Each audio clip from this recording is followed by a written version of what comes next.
belajar bersama-sama lagi untuk mata pelajaran tematik kelas 2 sekolah dasar di tema 2, subtema 1 pembelajaran yang keempat.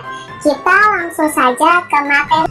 Lagu bisa dinyanyikan dengan tekanan kuat dan tekanan lemah. Masih ingatkah kamu lagu Berdayung?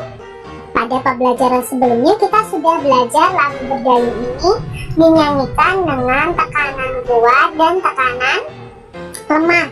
Nah, di sini ya lagu Berdayung ini.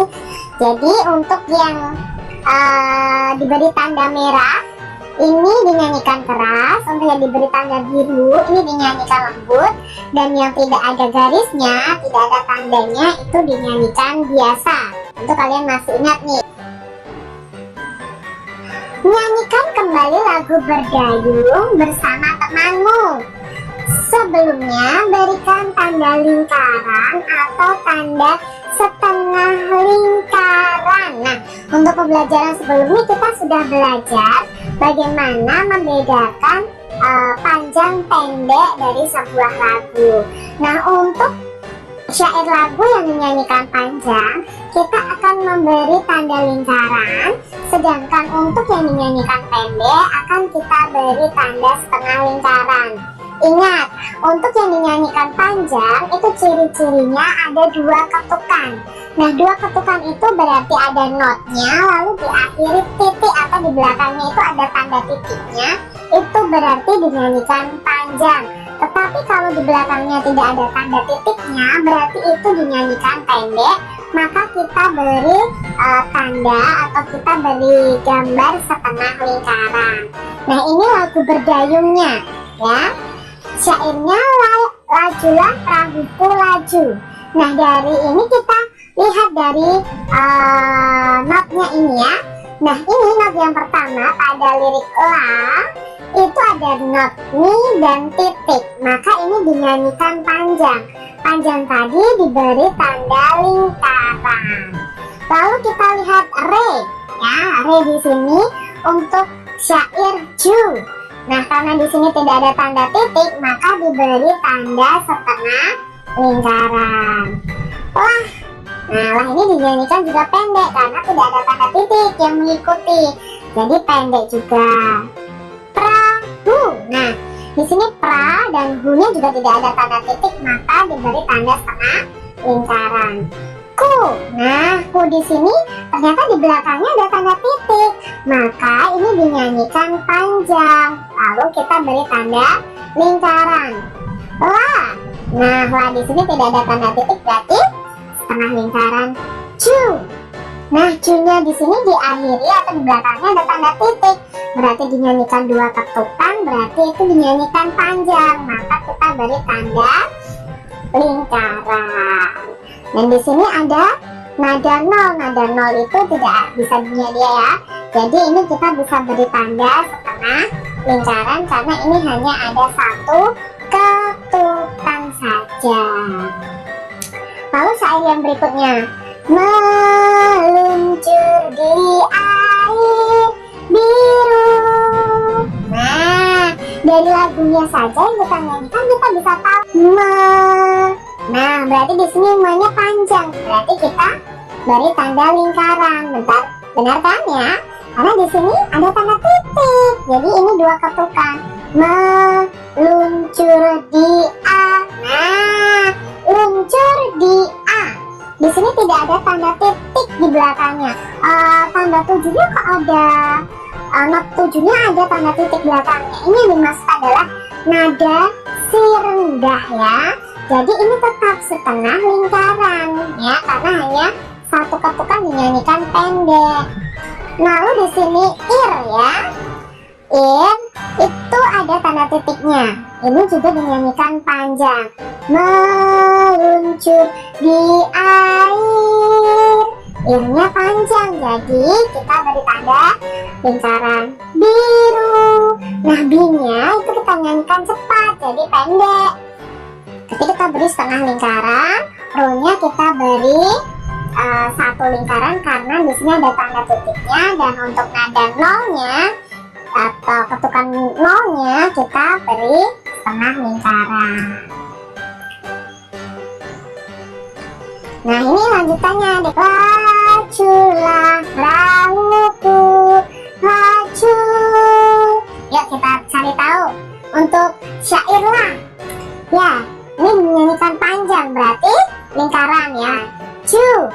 Karena tidak ada titiknya, kita nyanyikan kita beri tanda setengah lingkaran. Lah. Ya, setengah lingkaran juga. Pra. Nah, di sini pra ya nadanya. Berarti setengah lingkaran. Hu-nya juga setengah lingkaran. Ku. Ada tanda titik nih, berarti ada dua ketukan nih. Berarti panjang, berarti lingkaran. La. Pendek. Jadi setengah lingkaran. Ju. Nah, ada dua ketukan berarti panjang. Untuk akhirnya kita juga beri setengah lingkaran. Ini syair yang terakhir ya. Ke tempat yang aku tuju. Nah, ke. Ya, ini diberi tanda lingkaran. Tempat yang A. Nah, karena di sini tidak ada tanda titiknya dan dinyanyikan pendek, maka kita beri setengah lingkaran. Ku. Nah, ku-nya ada tanda titik, berarti dinyanyikan panjang. Tu. Nah, tu ini tidak ada tanda titik ya, berarti setengah lingkaran. Ju. Nah, ju-nya di sini karena ada tanda titik, berarti lingkaran. Lah, begitu ya, mudah ya memberikan tanda lingkaran untuk yang dinyanyikan panjang, tanda setengah lingkaran untuk yang dinyanyikan pendek. Nah, dalam bermain perahu kertas, kita membutuhkan yang namanya baskom, air, dan kertas ya kemarin. Nah, pada pembelajaran 3, kita sudah belajar tentang sifat-sifat benda. Yang kita praktekkan adalah batu dan kertas. Nah, hari ini kita juga akan belajar sifat-sifat benda juga. Nah, kalian akan mempraktekkan sesuatu. Siapkan alat dan bahan yang diperlukan. Yang pertama ada kelereng, air, pensil, sirup. Nah, di sini ada sirup juga, minyak, gelas, dan botol air mineral. Nah, kalian bisa sediakan ya. Lalu cara kerjanya bagaimana? Nah, ini ada cara kerjanya yang harus kalian ketahui ya. Ini adalah yang kita perlu sediakan. Yang pertama, masukkan kelereng ke dalam botol air mineral. Perhatikan bentuknya. Apakah bentuk kelereng berubah? Nah, apakah seperti botol? Tidak, bentuknya kelereng seperti ini kalau dimasukkan ke dalam botol. Lalu yang kedua, masukkan kelereng tersebut ke dalam gelas. Amati, apakah bentuknya berubah? Wah, ternyata tidak berubah ya. Bentuknya tetap seperti ini. Lalu yang ketiga, kamu ambil air. Masukkan air ke dalam botol air mineral nih. Masukkan airnya ke dalam botol nih. Perhatikan bentuknya. Bentuknya seperti apa? Ya seperti botol kan ya. Karena bentuk botol seperti ini. Lalu pindahkan air ini ke dalam gelas plastik ini ya. Kamu amati apakah tadi bentuknya seperti botol setelah dipindah ke dalam gelas? Tidak, bentuknya malah berubah. Berubahnya seperti apa? Ya seperti gelas kalau air. Kalau kelereng tadi tidak berubah, tapi kalau air berubah sesuai tempatnya. Lalu yang kita praktekkan berikutnya adalah masukkan pensil ke dalam botol air mineral. Nah, di sini gambarnya seperti ini. Perhatikan bentuk pensilnya. Nah, setelah itu pindahkan pensil tersebut ke dalam gelas. Amati apakah bentuknya berubah pensilnya. Tidak ya, pensilnya ternyata tetap nih bentuknya. Lalu berikutnya kamu ambil sirup nih. Nah, masukkan sirup ke dalam botol air mineral. Perhatikan bentuknya. Nah, lihat nih bentuknya ya seperti botol. Setelah itu pindahkan air sirup tersebut ke dalam gelas. Jangan diminum dulu ya. Amati dulu nih ketika dipindah dalam gelas nih air sirupnya. Apa yang terjadi? Apakah bentuknya berubah airnya? Bentuknya berubah. Tadi yang seperti botol waktu dimasukkan botol, sekarang dimasukkan ke dalam gelas bentuknya seperti gelas. Jadi bentuknya berubah nih.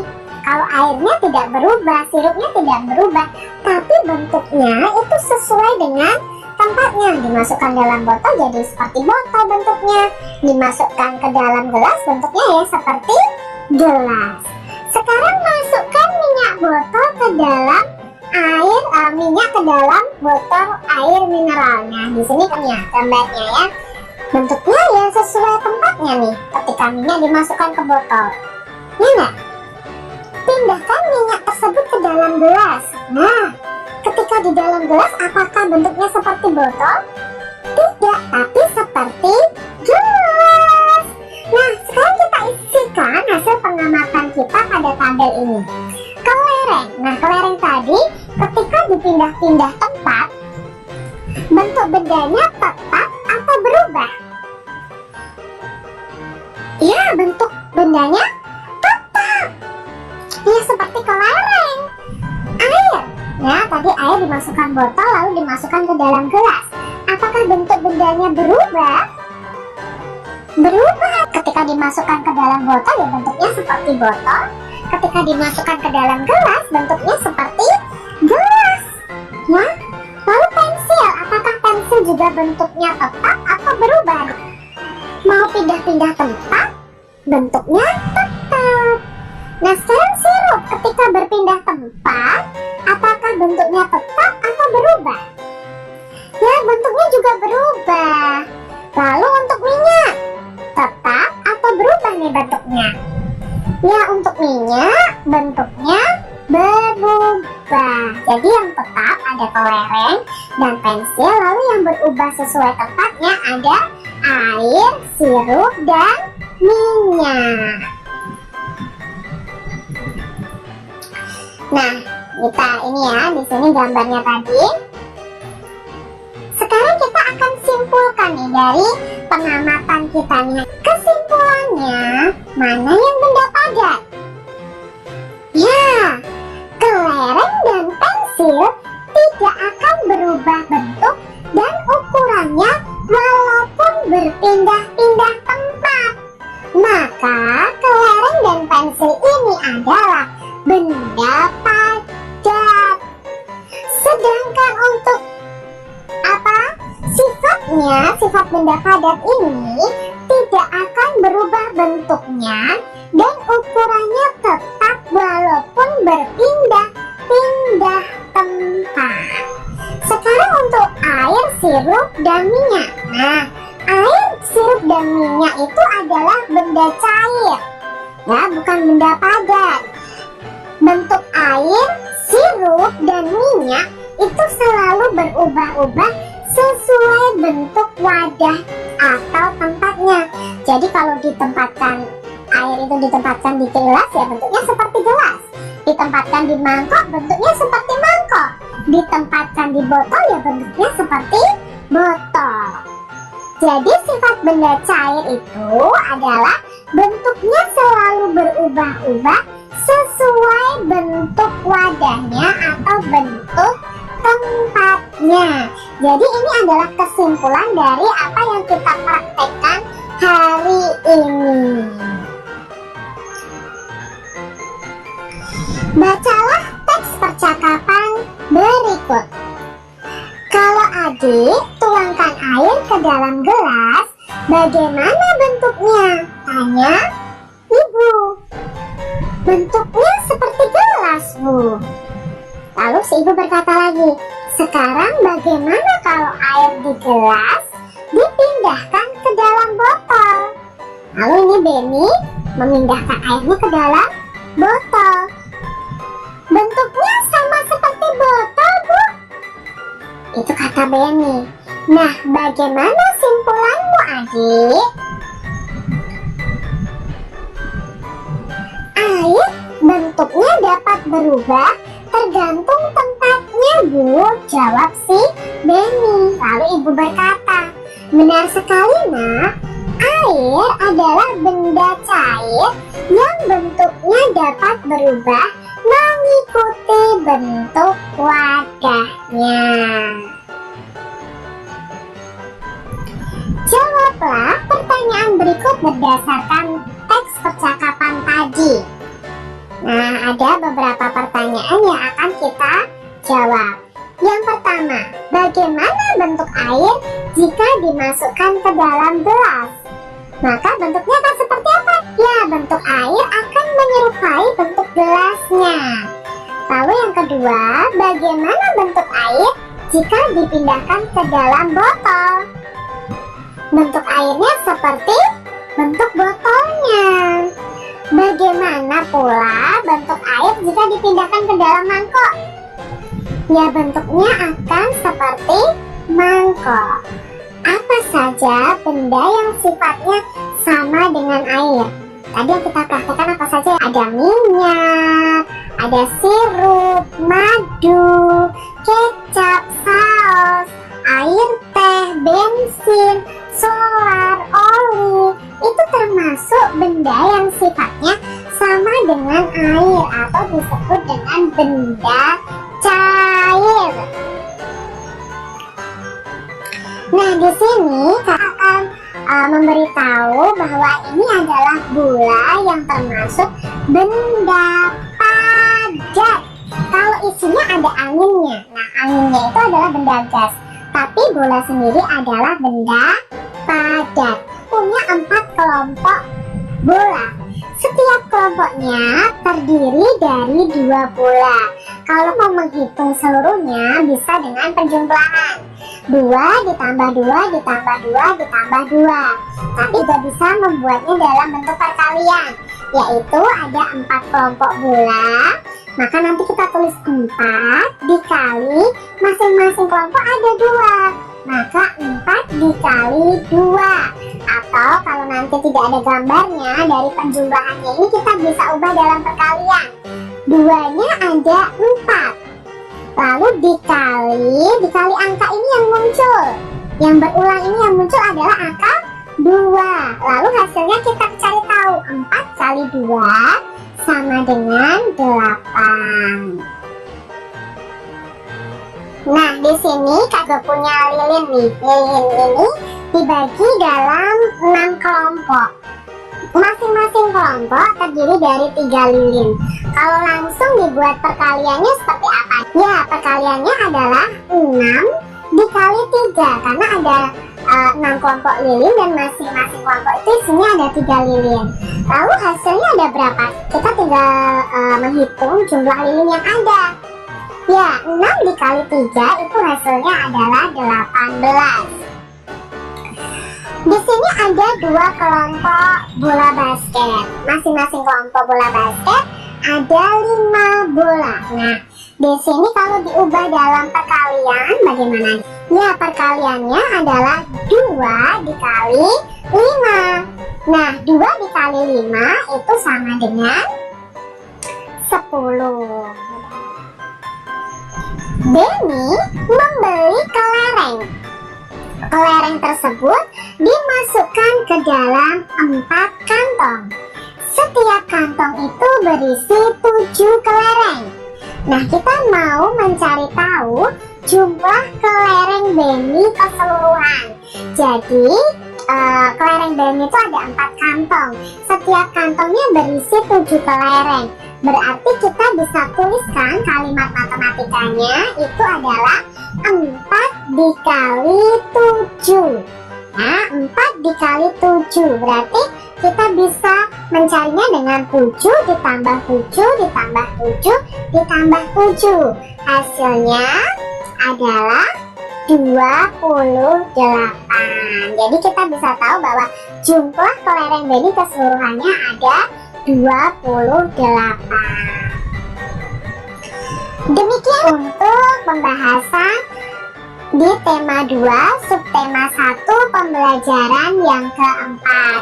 Harap kalian dapat memahami apa yang saya sampaikan. Terima kasih, sampai jumpa kembali di video pembelajaran selanjutnya. Jangan lupa tekan tombol subscribe, lalu tekan loncengnya, tekan juga tombol like, lalu share ke media sosial